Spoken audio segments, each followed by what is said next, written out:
Bapak Ibu peserta kegiatan diseminasi budaya positif hari ini. Terima kasih atas kesempatannya Bapak Ibu sudah menghadiri acara kegiatan ini. Baiklah, sebelum kita mulai kegiatan diseminasi hari ini, kita sama-sama membaca basmalah. Bismillahirrahmanirrahim. Kemudian kita lanjutkan dengan sambutan Kepala Sekolah SMA Negeri 1 Membalong. Kepada Bapak Nasir, Sarjana Pendidikan, saya persilakan. Terima kasih. Assalamualaikum warahmatullahi wabarakatuh. Alhamdulillah, syukur kita menyampaikan hadiratnya. Hari ini kita bisa bertemu lagi di ruang pertemuan SMA Negeri 1 Membalong dalam keadaan sehat. Di pertemuan kali ini adalah suatu hal yang membanggakan untuk kita semua, karena CGP SMA Negeri 1 Membalong terus bersemangat untuk melaksanakan kegiatan. Hari ini merupakan kegiatan diseminasi budaya positif yang merupakan bentuk aksi nyata dari pelaksanaan program CGP. Bagi Bapak Ibu yang akan melaksanakan kegiatan, kami berharap ya semua kegiatan yang dilaksanakan hari ini bisa berjalan dengan lancar. Dan untuk para peserta, Bapak Ibu guru, kami harapkan bisa mencermati informasi yang diperoleh hari ini. Mudah-mudahan semuanya bisa menerapkan, mengimplementasikan budaya positif dalam kegiatan kita melaksanakan kegiatan pembelajaran di SMA Negeri 1 Membalong. Bapak Ibu sekalian, kami berharap juga untuk kegiatan-kegiatan selanjutnya atau untuk program CGP selanjutnya, Bapak Ibu bisa, kalau pun masih ada, nanti silakan untuk bergabung lagi di CGP angkatan selanjutnya. Baiklah, tanpa memperpanjang waktu, ya, dengan mengucapkan Bismillahirrahmanirrahim, kegiatan diseminasi budaya positif CGP SMA Negeri 1 Membalong secara resmi kami nyatakan dibuka. Demikian yang bisa kami sampaikan. Mengakhiri, billahi taufiq. Wassalamualaikum warahmatullahi wabarakatuh. Waalaikumsalam warahmatullahi wabarakatuh. Terima kasih kepada Bapak Kepala SMA Negeri 1 Membalong yang sudah memberikan sambutannya. Baiklah, kita lanjutkan acara kita selanjutnya, yaitu kita akan menampilkan tentang aksi nyata dari calon guru penggerak angkatan 10 tentang diseminasi budaya positif. Sebelum masing-masing calon guru penggeraknya mempresentasikan hasil aksi nyatanya, saya perkenalkan terlebih dahulu anggotanya, yaitu saya sendiri, yaitu Fitriyanti, Sarjana Pendidikan dari mata pelajaran matematika. Kemudian Ibu Ardila Sari, Sarjana Pendidikan dari mata pelajaran matematika. Kemudian dilanjutkan dengan Bu Selvi Tipani, Sarjana Pendidikan dari mata pelajaran Bahasa Inggris, dan Ibu Eka Fitriana, Sarjana Pendidikan dari mata pelajaran PKWU. Bapak Ibu, sekarang sebelum kita mulai kegiatan presentasi diseminasi budaya positif, kita buat terlebih dahulu ya keyakinan kelas kita hari ini. Bisa kita sama-sama sepakatin. Setuju Bapak Ibu? Ayo suaranya mana? Setuju? Ibu? Bapak Ibu utarakan apa yang menjadi keyakinan Bapak Ibu untuk kegiatan kita hari ini. Silakan. Ya, Bu Retno. Nah, kesepakatan kelas. Misalnya selama di kelas itu enak kali nggak boleh ngapain, harus apa gitu. Tidak boleh makan dan minum. boleh. Makan dan minum yang sudah disediakan gitu. Menghormati peserta apa desain saling menghormati. Mungkin kalau mau angkat telepon misalnya bisa izin keluar. Izin bila ada keperluan dan kembali lagi gitu maksudnya. Kembali lagi. Ya, sepakat ini ya. Saling menghormati. Dua, HP di silent. Izin bila ingin.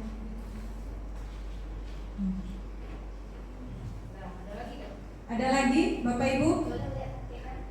Boleh. Ya, ada itu izin ketika ingin keluar atau dari ruangan.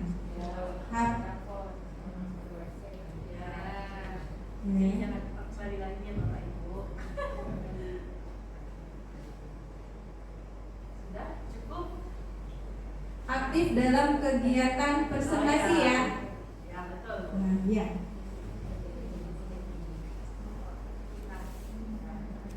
Oke Bapak Ibu, bisa kita sepakati ya kesepakatan kelas yang sudah kita buat, yaitu yang pertama saling menghormati. Setuju? Setuju. Lalu yang kedua, HP di silent. Setuju? Setuju. Lalu yang ketiga, izin jika ingin keluar dari ruangan. Gimana? Setuju? Setuju ya? Lalu yang keempat, aktif dalam kegiatan diseminasi. Setuju Bapak Ibu? Setuju. Baiklah, untuk keyakinan kelas ini kita tepuk tangan untuk mengesahkannya. Oke Bapak Ibu, terima kasih.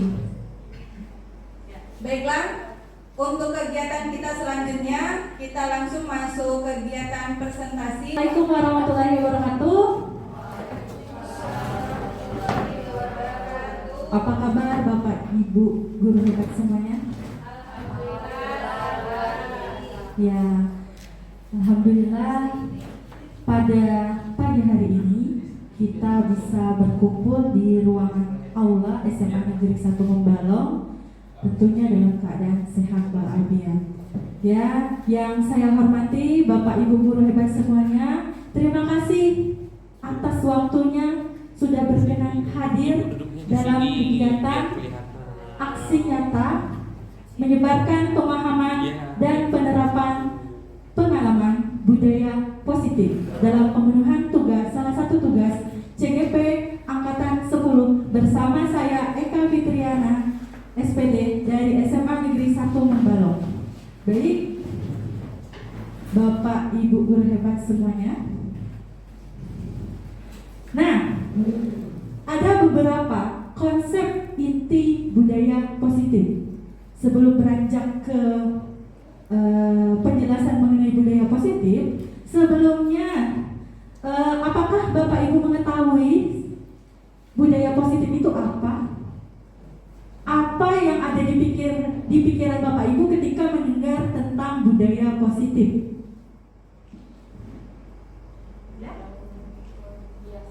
Kebiasaan yang memiliki nilai positif atau nilai baik. Oke, tepuk tangan untuk Bu Dina. Ya, terima kasih Bu Dina.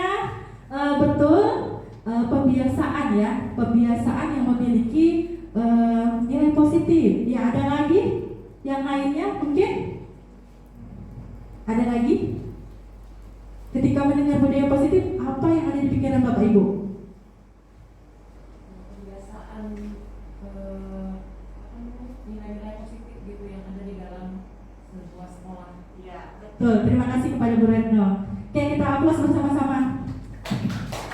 Ya, betul sekali apa yang sudah disampaikan oleh teman-teman tadi, ya. Nah, konsep inti budaya positif itu ada yang pertama tentang disiplin positif, yang kedua tentang nilai-nilai kebajikan universal, yang ketiga tentang kebutuhan dasar manusia, yang keempat tentang motivasi perilaku manusia, yang kelima tentang posisi kontrol guru, yang keenam tentang keyakinan kelas, dan segitiga restitusi. Baik, Bapak Ibu, sebelum beranjak ke materi, ya, mari kita sama-sama memahami paradigma. Ya, Bapak Ibu berada di paradigma yang mana? Nah, di sini ada kegiatan kepalan tangan, ya, ada A dan B. Anda dan teman Anda. Di sini saya sudah menyiapkan kertas, ya. Dan nanti saya minta tolong 2 orang untuk maju ke depan untuk mempraktekkan tentang kegiatan perubahan paradigma ini. Perubahan paradigma dalam kegiatan kepalan tangan. Ini ada kertas kecil. Nanti saya minta tolong ya Bu Dina sama Bu Retno ya untuk mempraktekkan. Nanti Bu Dina menuliskan benda atau sesuatu yang sangat berharga untuk Bu Dina. Apa sesuatu yang sangat berharga dalam hidup Bu Dina ya. Letakkan di salah satu tangan Bu Dina, boleh kiri, boleh kanan, dan genggam benda atau sesuatu tersebut dengan segala daya. Buatlah sebuah kepalan. Nah, nanti Bu Retno sebagai B, ya, teman dari Bu Dina, akan mencoba dengan sekuat tenaga dengan berbagai cara untuk meminta Bu Dina memberikan benda tersebut, memperlihatkan apa sih yang ada di dalam tangan Bu Dina tersebut. Nah, Bu Retno bisa membujuk, bisa mengancam, kalau tidak nanti apa gitu misalnya kan, bisa menghardik, bisa merayu-rayu Bu Dina untuk membuka kepalan tangannya, atau menyuap misalnya, membayar sejumlah uang ya, boleh ya, dan lainnya ya, terserah Bu Retno gitu ya, mau usahanya bagaimana supaya Bu Dina itu bisa membuka kepalan tangannya. Oke, saya minta tolong untuk kesediaannya Bu Retno dan Bu Dina untuk maju ke depan.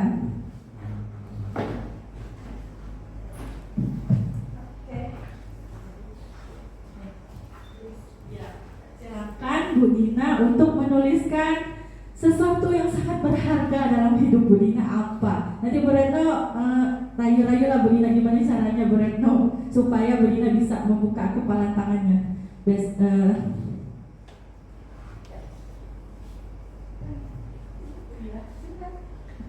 aja.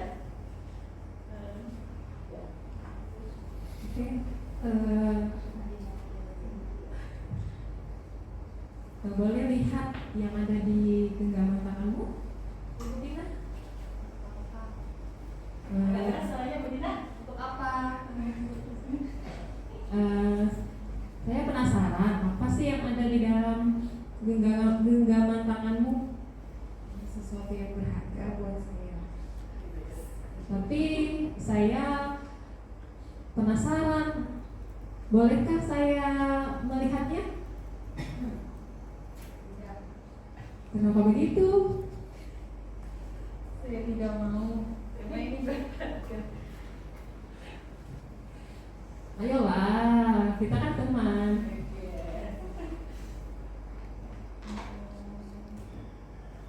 Janji saya tidak akan bilang dengan siapa-siapa kok. Tidak. Ayolah. Rahasia yang ini jangan ya. Oke. Baik, tepuk tangan untuk Bu Dina dan Bu Retno. Ya. Ya. Yes. Boleh tahu Bu Dina apa yang sangat berharga dalam hidup Bu Dina? Keluarga. Oke, keluarga. Keluarga. Kenapa Bu Dina mengatakan hal yang sangat berharga itu keluarga? Karena menurut saya segala sesuatu yang saya lakukan sampai hari ini, Segala upaya yang saya lakukan, usaha yang saya lakukan, baik ya bagaimana saya bekerja dan lain-lain, itu semuanya untuk keluarga saya Oke. agar bisa lebih baik. Oke. Terima kasih Bu Dina, tepuk tangan dong. Untuk Bu Dina. Ya, terima kasih ya. Dari praktek yang sudah dilakukan oleh teman kita tadi, yang terjadi? Apa yang terjadi? Bu Dina mau nggak buka tangan kepala tangannya? Nggak mau. Kenapa? Orang lain tahu, Bu. Oke, betul Bu Fitri ya. Karena itu sesuatu yang sangat berharga. Itu adalah kontrol. Jadi sebenarnya kita itu orang lain itu tidak bisa mengontrol kita. Yang punya hak, yang punya kontrol itu adalah diri kita. Seperti yang dilakukan oleh Bu Dina tadi. Walaupun Bu Retno mencoba merayu teman katanya, tapi nggak bisa gitu. Karena posisi kontrolnya itu ada pada diri Bu Dina, bukan pada Bu Retno. Nah itu salah satu ilusi dari paradigma ya. Kita berpikir bahwa orang lain bisa mengontrol diri kita, tetapi sebenarnya tidak. Kontrol itu ada pada diri kita sendiri. Nah, oke. Nah, ini ada perubahan paradigma teori kontrol atau teori pilihan. Ya, jadi ini adalah contoh-contoh ilusi atau bisa dikatakan miskonsepsi yang kita pikirkan sebelumnya ya. Ilusi guru mengontrol murid. Itu hanya ilusi saja. Sebenarnya posisi kontrol itu ada pada diri murid tersebut. Yang kedua, ilusi bahwa kritik dan membuat merasa bersalah dapat menguatkan karakter. Ini juga ilusi, ya. Terus yang ketiga, ilusi bahwa semua penguatan positif efektif dan bermanfaat. Yang keempat, ilusi bahwa semua orang dewasa memiliki hak untuk memaksa. Ya, kita sebagai orang dewasa biasanya memang suka memaksa ya, memaksa anak didik kita, memaksa anak kita yang gaya belajarnya yang ke visual, misalnya kita paksakan ke gaya belajar kinestetik. Nah, itu salah satu memaksa anak didik kita untuk belajar tidak sesuai dengan kebutuhannya. Nah, itu. Nah, ini Bapak Ibu ada perubahan paradigma stimulus respon dari kontrol. Siapa sih sesungguhnya yang memiliki kontrol? Siapa Bapak Ibu? Ya, diri kita sendiri. Nah, ini paradigma stimulus respon. Kita mencoba mengubah orang agar berpandangan sama dengan kita. Bu Reno tadi mencoba, ayo dong buka. Kita berusaha memahami pandangan orang lain tentang kita. Perilaku buruk dilihat sebagai suatu kesalahan. Nah, perilaku buruk dilihat sebagai suatu kesalahan. Ini yang terjadi pada diri kita ya. Kita melihat anak murid kita itu yang melakukan kesalahan itu tidak baik lah, tidak benar lah ya. Nah, padahal semua perilaku itu memiliki tujuan Bapak Ibu. Terus yang ketiga, orang lain bisa mengontrol saya, padahal hanya Anda yang bisa mengontrol diri Anda. Yang selanjutnya, saya bisa mengontrol orang lain, padahal yang sebenarnya adalah Anda tidak bisa mengontrol orang lain. Terus, yang selanjutnya, pemaksaan ada pada saat bujukan gagal, ya kan? Kita paksa, ya kan? Kalau gagal kita paksa. Nah, padahal ada cara yang lain dengan cara kolaborasi dan konsensus menciptakan pilihan-pilihan baru. Terus yang selanjutnya untuk stimulus respon itu model berpikirnya menang kalah. Untuk teori kontrol itu model berpikirnya menang-menang. Mari kita pahami secara bersama-sama kita sekarang berada pada paradigma yang mana. Nah, ini Bapak Ibu, disiplin positif. Kalau kita berbicara mengenai disiplin positif, yang ada di pikiran kita itu aturan ya. Aturan, peraturan. Nah, padahal disiplin itu berasal dari kata disiplina yang artinya belajar. Disiplin ini mengacu pada disiplin diri yang memiliki tanggung jawab terhadap apa yang dilakukannya berdasarkan nilai-nilai yang diyakini. Jadi sebenarnya disiplin itu mengacu pada disiplin diri. Ketika kita sudah meyakini apa yang menjadi nilai-nilai, kita pasti akan bertanggung jawab terhadap nilai-nilai yang sudah kita yakini tersebut. Nah, itu sebenarnya konsep dari disiplin itu sendiri Bapak Ibu ya. Terus dari disiplin diri, maka akan muncul disiplin positif. Nah, apa itu disiplin positif? Disiplin positif ini merupakan salah satu cara penerapan disiplin untuk menumbuhkan kesadaran serta memberdayakan peserta didik tanpa imbalan ataupun penghargaan, tanpa ancaman ataupun hukuman. Jadi walaupun kita tidak mengancam peserta didik kita, tidak menghukum, tidak memberi penghargaan, kalau dia sudah ada disiplin positifnya dalam diri dia, maka dia akan melakukan tanggung jawab tersebut tanpa harus kita paksa ataupun kita berikan penghargaan. Nah, seperti itu. Jadi dalam hal ini kita harus bisa menanamkan motivasi intrinsik atau motivasi yang ada dalam diri peserta didik. Nah, ini juga berlaku untuk kita semua ya Bapak Ibu ya. Oke, sebagai pendidik, tujuan kita adalah menciptakan peserta didik yang memiliki disiplin diri, sehingga mereka berperilaku mengacu kepada nilai-nilai kebajikan universal dan memiliki motivasi intrinsik dalam perubahan perilaku ke arah yang lebih baik lagi. Nah, semoga kita bisa menuntun anak didik kita untuk memiliki sikap disiplin positif ini. Amin ya robbal alamin. Oke. Nah, tadi kita sudah berbicara tentang nilai-nilai kebajikan universal. Apa sih nilai-nilai kebajikan universal itu? Di sini saya sudah menampilkan beberapa contoh, namun dalam hal ini sebenarnya ada beberapa contoh nilai-nilai kebajikan. Ya, ini hanya contoh saja. Ada banyak sebenarnya ya Bapak Ibu ya. Untuk nilai-nilai kebajikan itu apa? Nilai-nilai kebajikan adalah sifat-sifat positif manusia yang merupakan tujuan mulia yang ingin dicapai setiap individu. Nilai-nilai kebajikan adalah nilai yang disepakati bersama, lepas dari suku bangsa, agama, bahasa maupun latar belakangnya. Oke, jadi tidak peduli itu agamanya apa, tidak peduli itu sukunya apa, tidak peduli itu latar belakangnya. Ya, begitu nilai-nilai kebajikan itu memang nilai-nilai yang sifatnya positif, yang setiap orang ya harus memilikinya untuk mencapai tujuan mulia yang ingin dicapai setiap individu. Nah, ini ada nilai contoh dari nilai kebajikan: keterampilan hidup atau life skill. Nilai kebajikannya dapat dipercaya, lurus hati, pendengar yang aktif, tidak merendahkan orang lain, dan memberikan yang terbaik dari diri.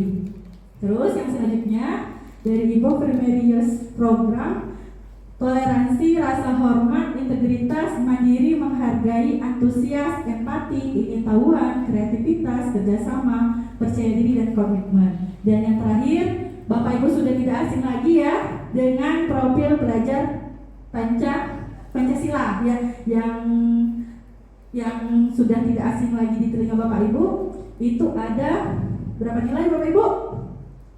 Ada berapa nilai kebajikan dari profil belajar Pancasila? 6. Oke.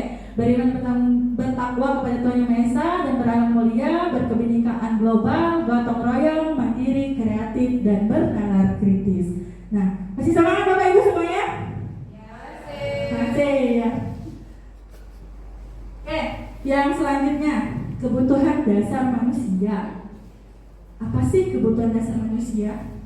Kita melihat anak didik kita ada yang lesu, ada yang tidak semangat, ada yang mencari perhatian. Nah, itu kita menganggap bahwa anak didik kita itu tidak benar ya, pastinya ya. Padahal dalam hal itu anak didik kita itu memerlukan sesuatu, memerlukan kebutuhan yang saat itu belum terpenuhi olehnya. Nah, ini ada yang disebut dengan kebutuhan dasar manusia. Setiap orang memiliki kebutuhan dasar manusia ini. Apa itu? Segala sesuatu yang kita lakukan untuk mendapatkan apa yang kita inginkan. Seluruh tindakan yang kita lakukan memiliki tujuan tertentu, dan semua usaha terbaik yang kita lakukan adalah dalam rangka agar kebutuhan dasar kita terpenuhi dengan baik. Jadi kalau ada anak didik kita yang melenceng-melenceng, itu sebenarnya ada kebutuhan yang tidak terpenuhi. Tuh. Nah, di sini ada 5 kebutuhan dasar. Tentu ya, kebutuhan pertama itu mengenai kebutuhan kebutuhan bertahan hidup. Bertahan hidup kita perlu makan, kita perlu minum, kita perlu pakaian, kita perlu tempat tinggal, kita perlu keamanan, kita perlu kesehatan. Jadi ketika peserta didik kita itu kelihatannya kayak lesu, mengantuk, nah kita tidak boleh langsung memarahinya. Kita tanya dulu apa yang menjadi penyebab.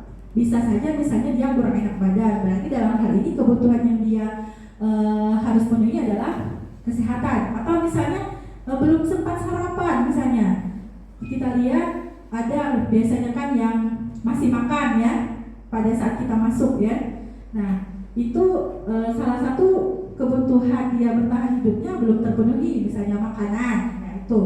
Terus yang kedua, kasih sayang dan rasa diterima. Rasa diterima, dipedulikan, berbagi, kerjasama, menjadi bagian dalam kelompok. Biasanya kan ada ya peserta didik yang ketika belajar kelompok ada yang tidak mau bekerja dengan kelompoknya. Betul Bapak Ibu?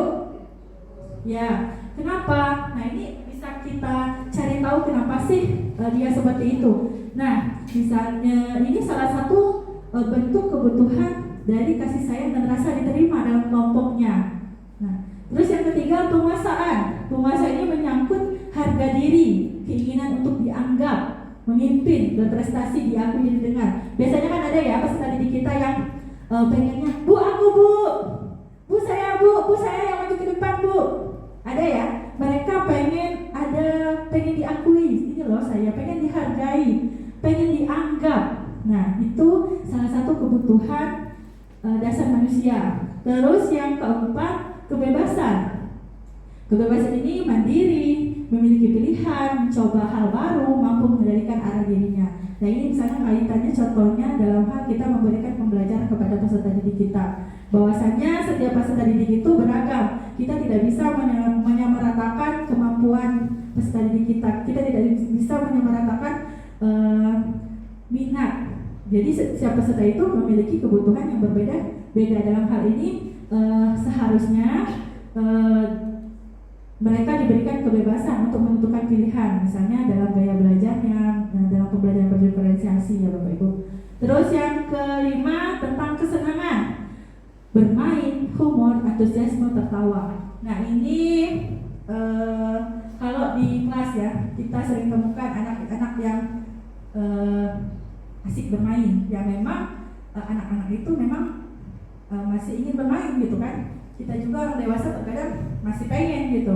Nah ini berarti dalam hal pembelajaran di kelas kita usahakan untuk membuat pembelajaran agar tidak terlihat membosankan, terlalu tegang misalnya. Bisa diiringi dengan games misalnya dalam permainan. Nah itu Bapak Ibu. Nah ini ada motivasi perilaku manusia.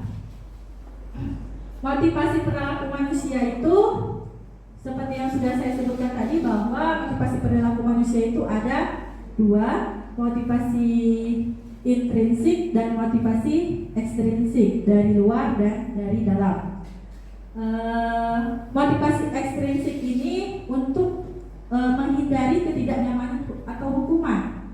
Apa yang akan terjadi apabila saya tidak melakukannya? Contohnya misalnya peserta didik kita yang terlambat hadir ke sekolah. Nah itu pasti akan mendapatkan rasa ketidaknyamanan biasanya ya kan, kalau melanggar aturan sekolah. Nah itu berarti kalau dia masih merasa aku harus berangkat ke sekolah lebih awal supaya nanti tidak dihukum, disuruh keliling lapangan. Sementara bahwa merdeka itu artinya tidak hanya terlepas dari perintah, akan tetapi juga cakap buat memerintah diri sendiri. Ya berarti kita harus punya motivasi intrinsik ya, motivasi yang ada dalam diri kita. Nah, pernah mendengar kata-kata dihukum oleh penghargaan Bapak Ibu? Pernah, mungkin ya. Pernah, ada yang belum, ada yang pernah. Nah, dihukum oleh penghargaan. Kenapa sih kok penghargaan itu bisa menghukum ternyata? Bahwa penghargaan itu berlaku sama dengan hukuman. Dalam arti meminta, membujuk seseorang melakukan sesuatu untuk memenuhi suatu tujuan tertentu dari orang yang meminta atau membujuk. Dorongannya masih eksternal dan akan ada faktor ketergantungan.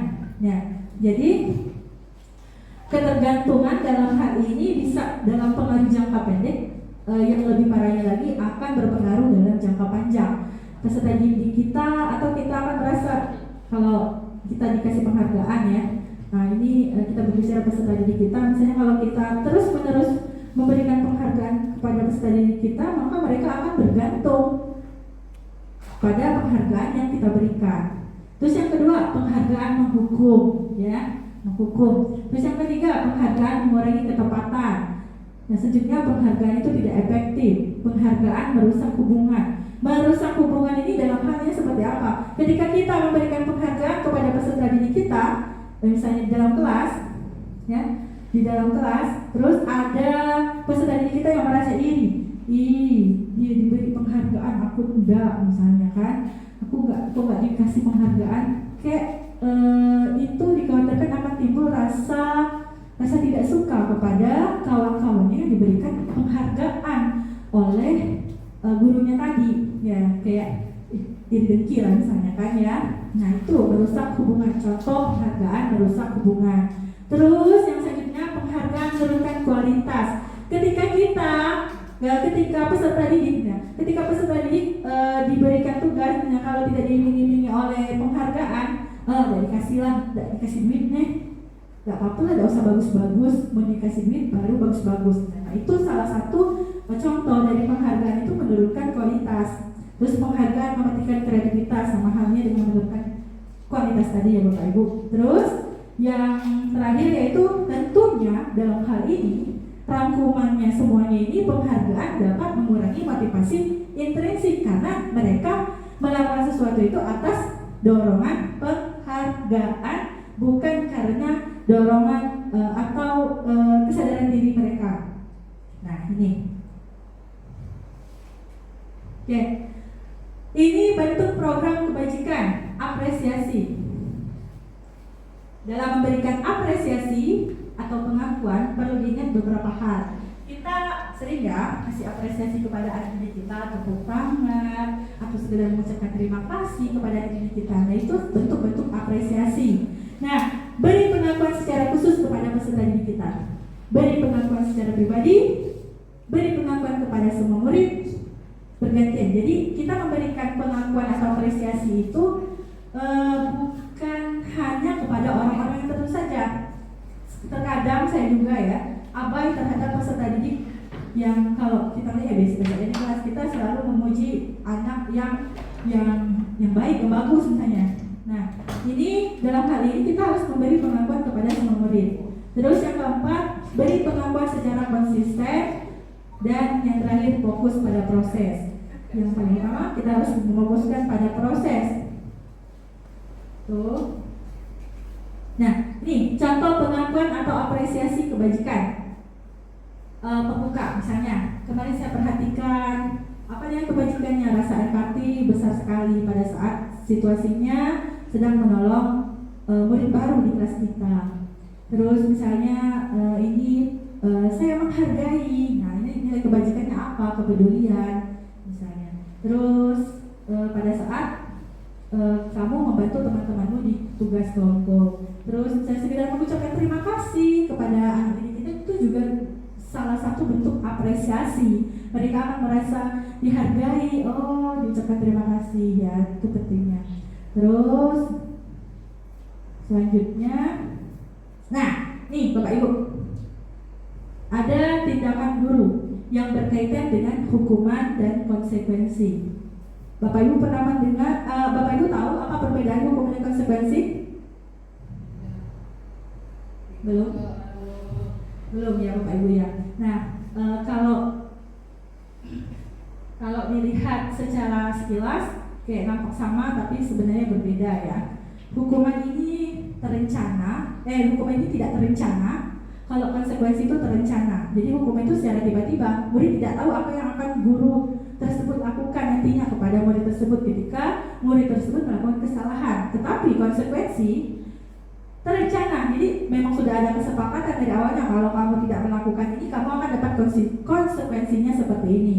Nah ini contohnya, lari mengelilingi lapangan basket 2 kali karena terlambat hadir di sekolah. Ini hukuman atau konsekuensi?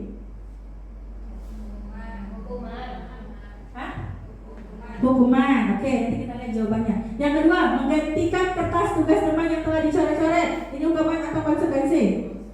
Konsekuensi. Yang ketiga, lari mengelilingi lapangan basket 2 kali karena terlambat 10 menit untuk pelajaran PJOK. Konsekuensi.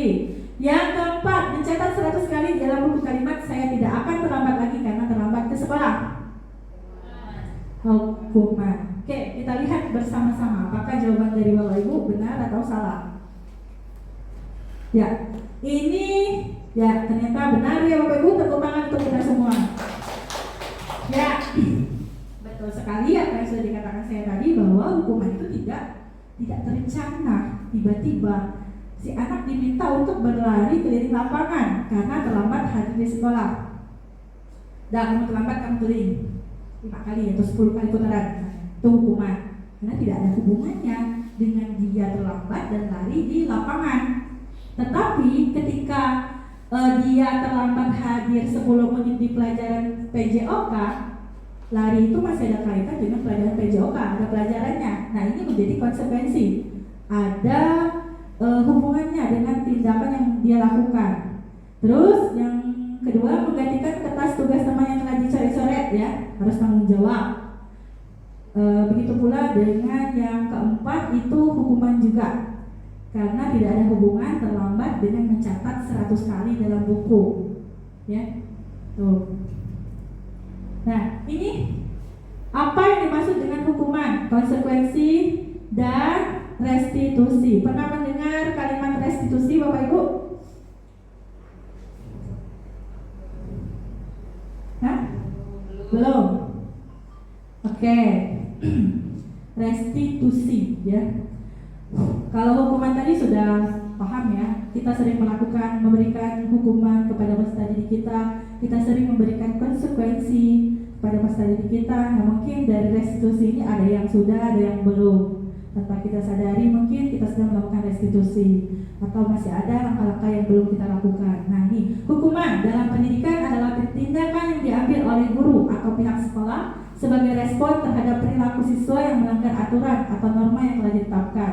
Tujuan utama hukuman ini untuk menghentikan perilaku yang tidak diinginkan melalui tindakan yang mungkin tidak menyenangkan bagi siswa. Kalau konsekuensi itu hasil atau akibat alami dari perilaku siswa yang dapat terjadi tanpa campur tangan guru. Konsekuensi dalam pendidikan lebih bersifat logis dan terkait dengan tindakan siswa. Ya bisa dibaca ya di slide-nya. Kalau restitusi tadi adalah proses menciptakan kondisi bagi murid untuk memperbaiki kesalahan mereka sehingga mereka bisa kembali pada kelompok dengan karakter yang lebih kuat. Jadi restitusi ini kita fokusnya pada solusi, bukan pada bukan untuk menebus kesalahan. Ya, restitusi ini kita mencari solusi bagaimana anak didik kita itu bisa kembali pada kelompok karakter yang dengan karakter yang lebih kuat lagi. Jadi restitusi ini kita memberikan tawaran kepada peserta didik kita, bukan memaksa, ya, memaksa.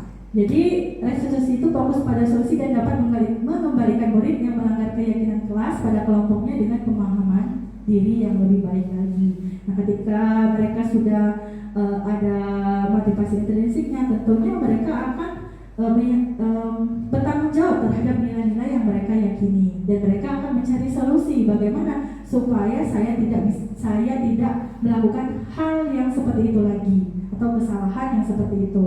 Tuh Bapak Ibu.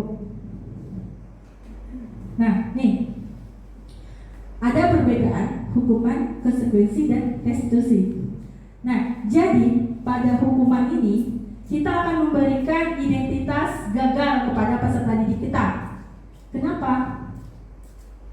Terus pada yang konsekuensi dan restitusi ini memberikan identitas sukses, dan ini adalah sikap disiplin ya. Sesuatu yang menyakitkan harus terjadi ketika kita memberikan hukuman. Pada konsekuensi sesuatu harus terjadi, dan yang restitusi merupakan pilihan. Ketika kita memberikan hukuman tentunya akan menyakitkan ya, akan membuat sakit hati ya. Kita lah Bapak Ibu ya, kalau kita dicaci, dimaki, pasti kita akan sakit hati ya. Terus yang selanjutnya, membuat anak murid sakit fisik dan hati. Ya udah tadi saya sudah sebutkan. Terus konsekuensi, membuat anak murid merasa tidak nyaman, tapi dalam jangka waktu yang pendek. Kalau hukuman pasti kita akan teringat. Sampai sekarang pun mungkin ada perlakuan dari guru-guru kita dulu ya, yang mengucapkan kata-kata yang kurang kena di hati atau sempat menyakiti ya. Kalau dulu kan masih ada lah yang seperti itu ya. Pasti kita akan selalu mengenang, selalu teringat dengan apa yang dilakukan oleh guru kita. Nah, harapannya ketika kita sudah mengetahui hal ini, kita tidak melakukan hal yang sama dengan peserta didik kita. Terus yang restitusi, menguatkan untuk anak atau murid dalam jangka waktu yang panjang. Terus untuk yang hukuman, membuat anak menjadi tersakiti. Kalau yang konsekuensi ini membuat anak tidak nyaman. Restitusi membuat anak mendapat penguatan. Nih, kalau yang hukuman, murid akan membenci peraturan.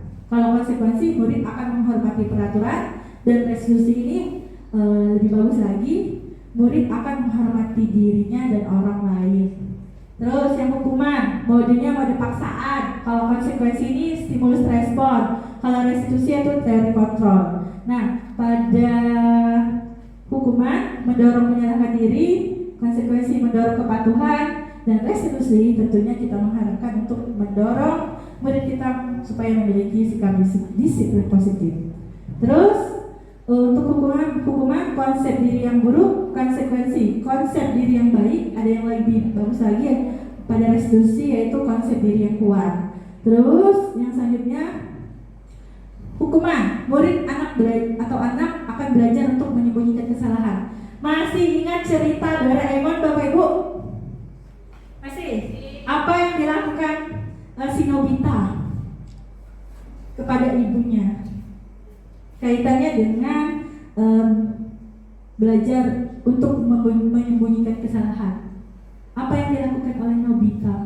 Kalau dapat nilai kecil disembunyikan. Iya betul, tepuk tangan untuk Bu Fitri. Ya, jadi si Nobita ini kalau dapat nilai kecil berarti masa kecil. Ibu suka nonton Doraemon ya Bu ya. Jadi ketika anak diberikan hukuman, mungkin dia takut dia dihukum sama ibunya, makanya dia menyembunyikan nilai yang kecil tadi, dia ketakutan. Nah ini berarti anak belajar untuk menyembunyikan kesalahan. Nah, terus konsekuensi, anak belajar untuk mematuhi peraturan. Restitusi, murid atau anak belajar untuk memecahkan masalah. Jadi dia yang memecahkan masalah yang diperbuat oleh dia. Terus yang hukuman, mencoba mengontrol anak atau murid dengan penguatan negatif. Konsekuensi, mencoba mengontrol anak atau murid dengan penguatan positif. Restitusi, anak atau murid paham bahwa dirinya sedang yang pegang kendali kontrol, seperti yang dilakukan oleh Benina tadi, bahwa kontrol itu ada pada diri kita. Terus anak atau murid marah, merasa bersalah, rendah diri, mengasingkan diri. Ya. Kita juga sebagai memberi hukuman tentunya akan merasa bersalah ya Bapak Ibu. Ya kadang kita hanya emosi sesaat, tetapi setelah itu pasti kepikiran. Ya begitu juga yang saya rasakan. Jadi untuk sekarang mari kita sama-sama untuk mengurangi tindakan hukuman ini. Terus konsekuensi, kehilangan hak, dibuat tidak nyaman, diasingkan untuk sementara. Sedangkan restitusi, murid atau anak tidak kehilangan waktu, namun bersemangat untuk memperbaiki diri. Terus yang hukuman, tiba-tiba tidak diharapkan atau sangat melukai. Kalau konsekuensi sudah diketahui, masuk akal ya, karena sesuai dengan tindakan yang dia lakukan. Terus yang terakhir, berupa undangan untuk mengadakan restitusi. Jadi dalam melakukan restitusi ini Bapak Ibu ya diharapkan nanti kalau ketika ada yang melakukan kesalahan jangan langsung tuh gitu, beri dia waktu dulu. Nanti baru kita undang, kalau udah suasananya agak reda, agak tenang, baru kita undang untuk mengadakan restitusi. Terus kalau hukuman tentunya satu arah, dibuat oleh guru. Kalau konsekuensi dibuat guru dan murid, restitusi dibuat oleh murid. Hukuman menyakiti guru, menyalahkan, mengkritik, menyindir, merendahkan. Konsekuensi membantu, guru menyatakan peraturan, melakukan peringatan dan menerapkan konsekuensi. Kalau restitusi menguatkan, guru menyebutkan keyakinan kelas, membimbing kerangka acuan berpikir restitusi murid atau anak. Oke, sebelum kita ke posisi kontrol, kita masih semangat, masih fokus Bapak Ibu? Masih. Nah, kita lakukan ice breaking dulu sesaat untuk mengembalikan fokusnya. Ice breakingnya botak, batuk, batik. Botak, batuk, batik. Ya, kalau saya bilang botak, pegang kepala Bapak Ibu. Kalau saya bilang batik, pegang badan. Kalau saya bilang batuk, pegang mulut. Oke, ya, bisa dipahami semuanya? Bisa. Oke. Kita lihat, apakah Bapak Ibu masih fokus? Botak, batuk, batik. Botak, batuk. Kecepatan. Oke, saya lagi. Botak, batuk, batik. Batik, batuk, botak. Botak, batik, batuk. Oke, tepuk tangan untuk kita semuanya. Ya, kita lanjutkan. 5 posisi kontrol guru. Bapak Ibu berada di posisi yang mana? Bu Prai, berada di posisi yang mana? Oh iya.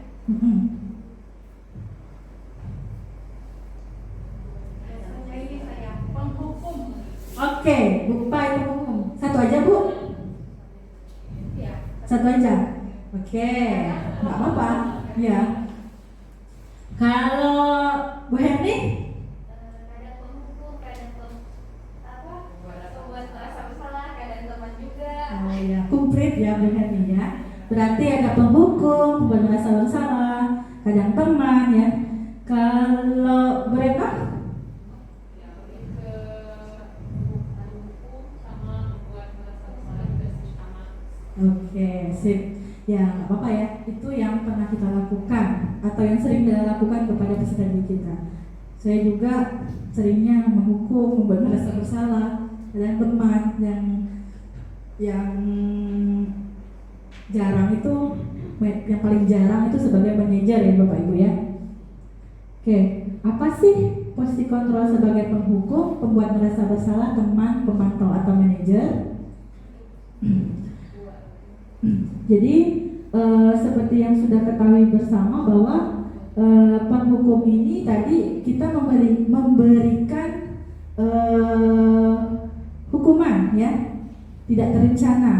Ya, kalau pembuat merasa bersalah ini kita dengan menggunakan kata-kata yang akan membuat anak tersebut merasa bersalah. Kalau teman, kita memperlakukan murid kita seperti teman kita. Kalau pemantau ini lebih kepada konsekuensi, bagaimana konsekuensinya kita pantau dan kita berikan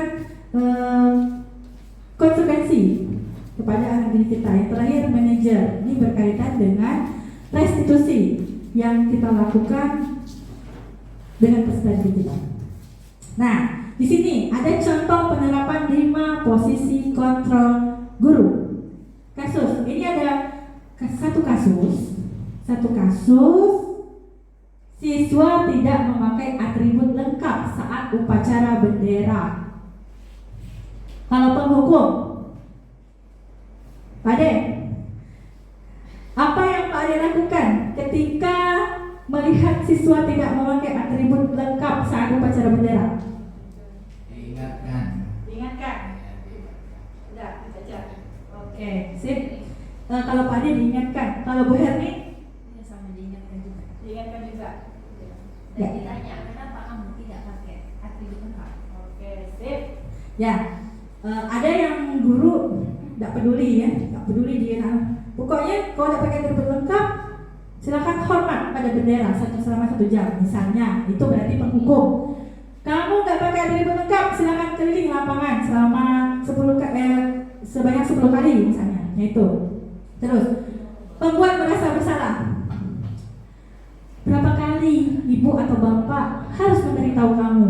Kamu selalu saja mensyawarkan ibu bapak, misalnya. Nah, ini membuat merasa bersalah kepada peserta didik kita. Ini posisi pembuat merasa bersalah. Terus, teman, itu teman ya Bapak Ibu ya. Bu Heni tadi bisa sebagai teman ya. Mungkin Bu Heni kayak gini bisa. Ayo dong ikuti aturan sekolah. Tolong bantu ibu bapak ya sekali ini. Ya sudah, tidak apa-apa. Dan kali jangan sampai berbuat seperti ini lagi ya. Ini sebagai teman ya. Kita berbicaranya sangat-sangat ramah kepada peserta kita ya, teman. Terus pemantau. Nah, ini yang suka memantau terus memberikan konsekuensinya apa kalau peserta didik kita melakukan kesalahan. Kamu sudah melanggar peraturan sekolah, kamu tahu konsekuensinya. Setelah upacara kamu beli atributnya ke koperasi dan jangan diulangi lagi. Nah, ini posisi sebagai pemantau. Konsekuensinya jelas berhubungan dengan tindakan yang dia lakukan karena dia tidak pakai atribut lengkap dan kita meminta siswa tersebut untuk membeli atribut ke koperasi. Nah, yang terakhir, yang paling yang jarang lah yang kita lakukan ya, yang paling jarang. Ini posisi sebagai manajer ya. Contoh pertanyaannya, apakah kamu tahu kesalahanmu? Kira-kira bagaimana kamu perbaiki kesalahanmu? Nah, ini kalau kita tempatkan diri kita sebagai posisi manajer ya. Semoga seiring berjalannya waktu kita bisa menerapkan posisi kita sebagai seorang manajer ya Bapak Ibu ya. Nah, yang selanjutnya tentang keyakinan kelas. Bapak Ibu sudah pernah membuat keyakinan kelas di kelasnya masing-masing? Ini banyak wali kelas. Sudah? Kalau peraturan pernah? Peraturan kelas yang buatnya siapa Bapak Ibu? Kalau peraturan kelas Bu Fitri ibu aja ya yang buat, langsung Bu Fitri tempel cepat selesai itu ya, dan sama-sama ya. Nah, iya. Jadi peraturan kelas, mengapa keyakinan kelas? Mengapa bukan peraturan kelas? Mengapa keyakinan kelas? Mengapa bukan peraturan kelas? Jadi inilah tadi yang sudah saya singgung-singgung sebelumnya bahwa keyakinan kelas ini salah satu cara untuk mendukung motivasi intrinsik yang ada pada diri peserta didik kita. Jadi ketika mereka meyakini keyakinan kelasnya, mereka akan belajar bertanggung jawab untuk melakukan keyakinan kelas yang telah mereka buat. Bahwasanya keyakinan kelas ini dibuat oleh peserta didik. Terus pembentukan keyakinan kelas itu bersifat abstrak, berupa pernyataan universal, dibuat dalam pernyataan positif. Jadi kalau peraturan itu kan pakai kata-kata dilarang ya. Kalau keyakinan kelas itu lebih ke pernyataan positif. Terus tidak perlu banyak tapi mudah diingat. Sesuai dengan kondisi kelas dan sekolah sehingga mudah diterapkan. Semua warga kelas dilibatkan saat membuat keyakinan kelas. Jadi semuanya, bukan hanya 1 atau 2 peserta didik saja. Ini contohnya keyakinan kelas yang sudah saya buat di kelas saya.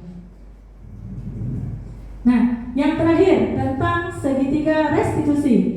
Seperti yang sudah disinggung sebelumnya bahwa segitiga restitusi ini adalah suatu proses dialog yang dijalankan oleh guru untuk menghasilkan murid yang mandiri dan tentunya bertanggung jawab terhadap nilai, terhadap apa yang sudah dia lakukan. Nah, ini ada segitiga restitusi, ada 3. Nah, ini ada 3 ya. Menstabilkan identitas. Menstabilkan identitas ini berdasarkan prinsip membuat kesalahan adalah bagian dari proses pembelajaran. Bisa kita lakukan dengan mengungkapkan kata-kata tidak ada manusia yang sempurna. Ibu atau bapak tidak mau mencari siapa yang salah, tapi ibu bapak ingin mencari solusi atas permasalahan ini. Terus yang selanjutnya, tindakan yang kedua adalah validasi tindakan yang salah.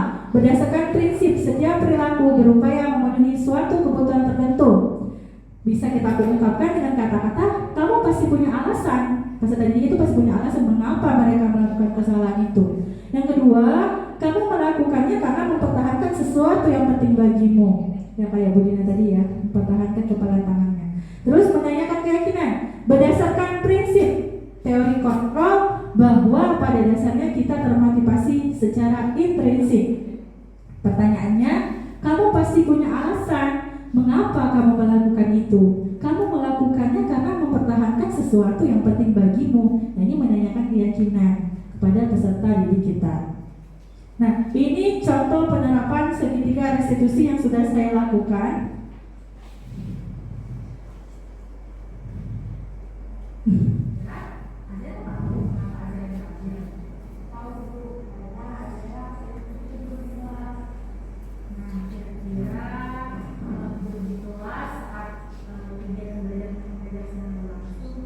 Your battery is low. Please charge.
Your battery is low. Please charge. Baik Bu, terima kasih. Ya, sama-sama.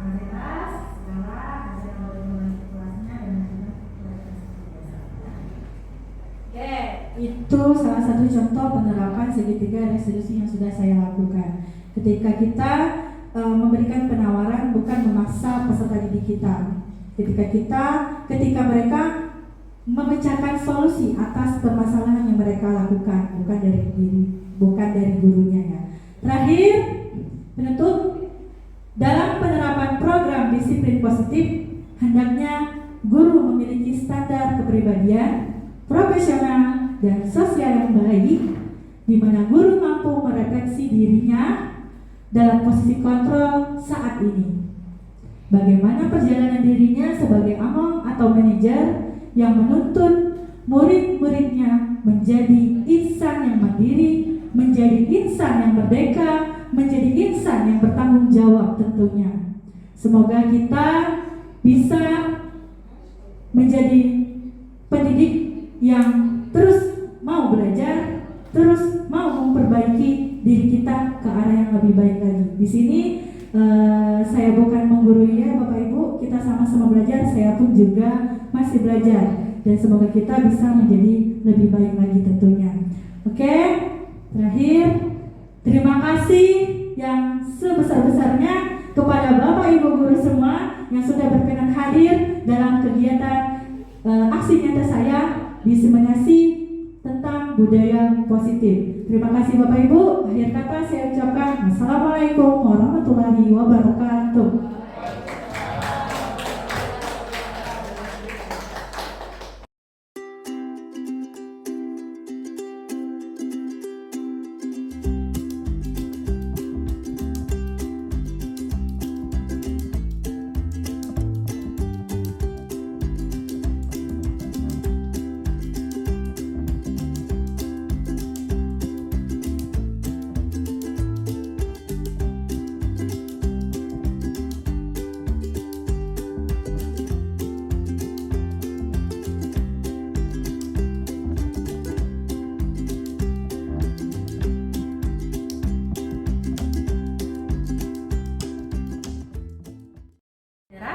Azera tahu mengapa Azera dipanggil?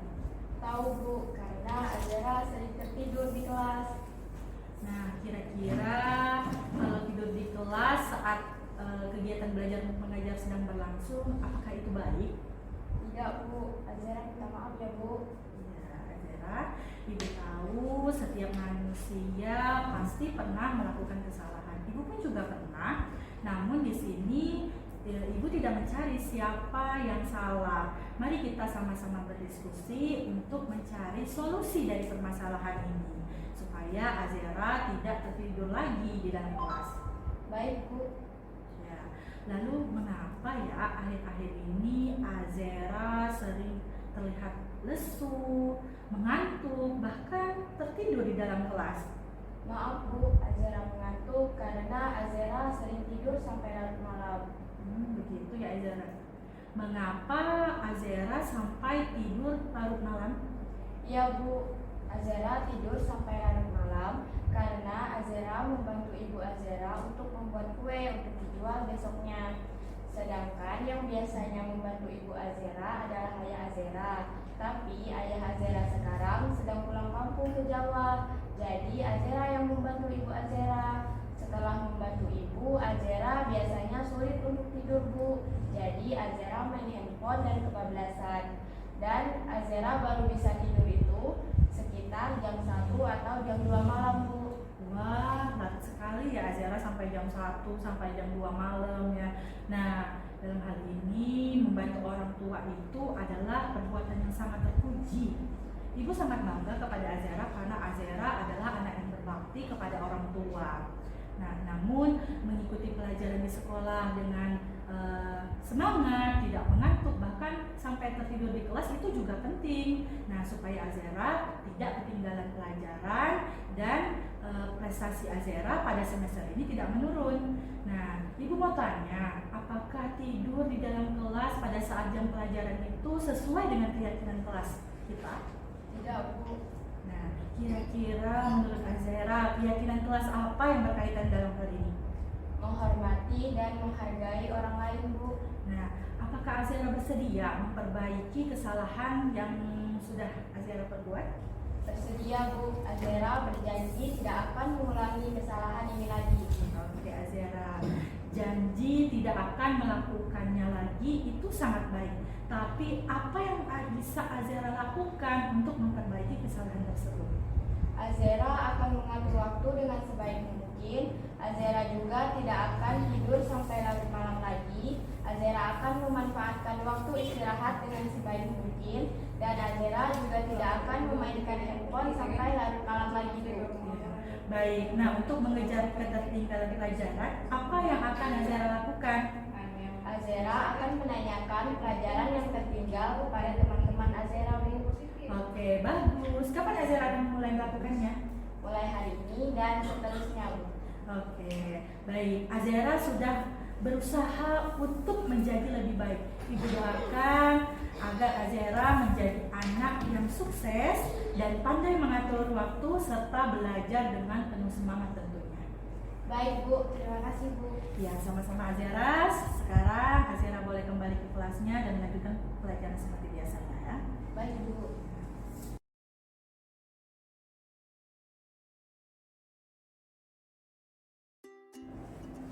Assalamualaikum warahmatullahi wabarakatuh.